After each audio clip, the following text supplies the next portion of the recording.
In a small village, nestled between towering mountains, lived 24-year-old Marco. His mind never rested. The constant churn of thoughts had stolen his peace, leaving him anxious and exhausted. He'd forgotten the simple joy of a quiet heart. Then, one day, a whisper of hope reached him. He heard tales of a wise old man living in a quiet hill village. This man, once a renowned psychologist in the bustling city, had traded it all for a life close to nature, occasionally offering guidance to weary travelers. A spark ignited in Marco. Maybe, he thought, just maybe, this man can help me find the peace I'm so desperate for. Driven by this newfound hope, Marco embarked on a journey. After days of walking through winding paths and green valleys, he finally arrived at a charming cottage, its walls draped in climbing vines. There on the porch sat the old man, his eyes closed, an aura of tranquility surrounding him like the still water of a hidden lake. Marco approached cautiously, his heart pounding with a mix of hope and nervousness. He spoke softly, his voice barely a whisper. "Grandfather, my mind is a storm. I can't stop thinking. My heart is heavy, and I long for peace. Can you help me?" The old man slowly opened his eyes, and a gentle, knowing smile graced his lips. It wasn't a smile of pity, but one of deep understanding. "So, it's peace you're looking for?" he said, his voice calm and reassuring. "Come, I have a small task for you." He led Marco into the yard, where a simple wooden table stood. He took a plain glass and filled it with water, right up to the very brim. The surface was a perfect, tense dome. Not a single extra drop could be added without it spilling over. "I want you to carry this glass to the edge of the village and back," the old man instructed. "But here is the condition. You must not spill a single drop." Marco stared at the full glass, then at the old man, a flicker of surprise in his eyes. It seemed like a strange request, but he was desperate. He nodded in agreement.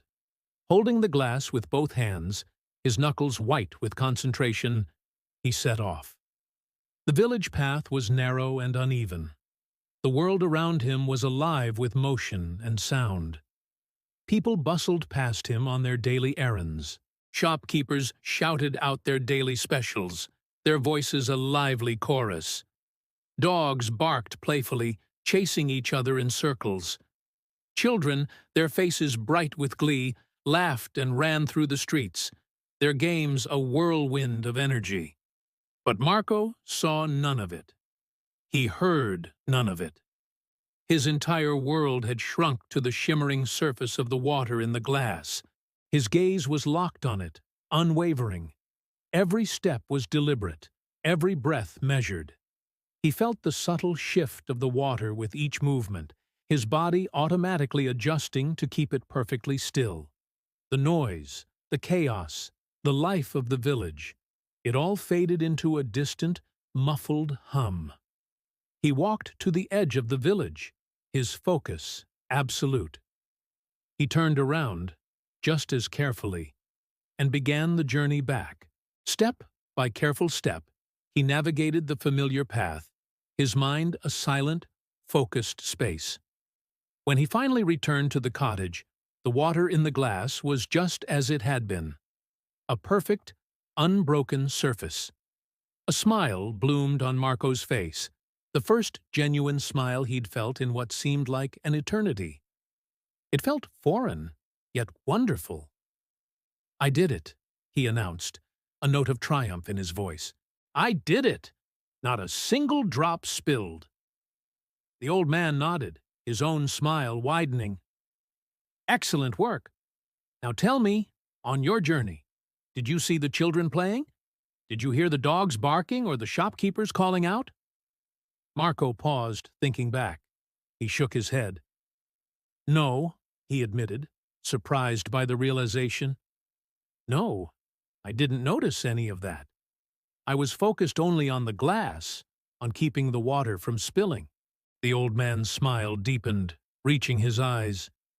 And that, my dear Marco, is the secret you've been searching for.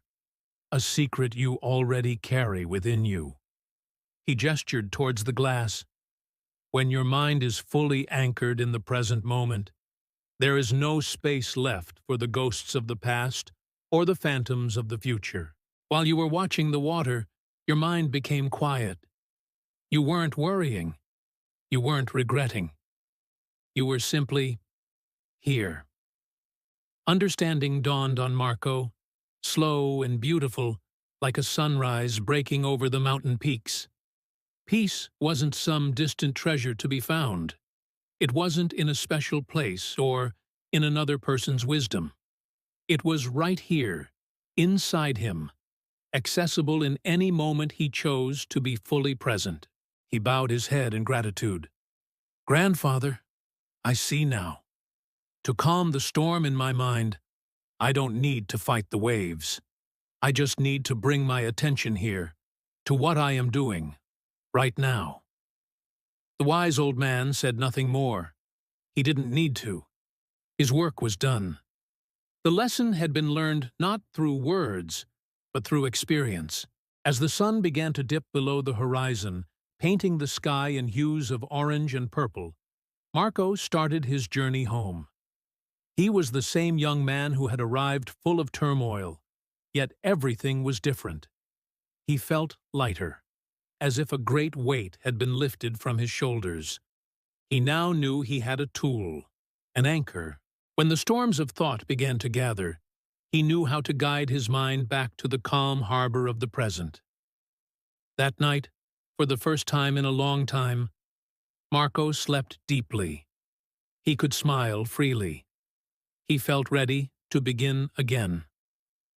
This story is a beautiful reminder that peace is not an absence of problems, but the ability to be present with whatever is.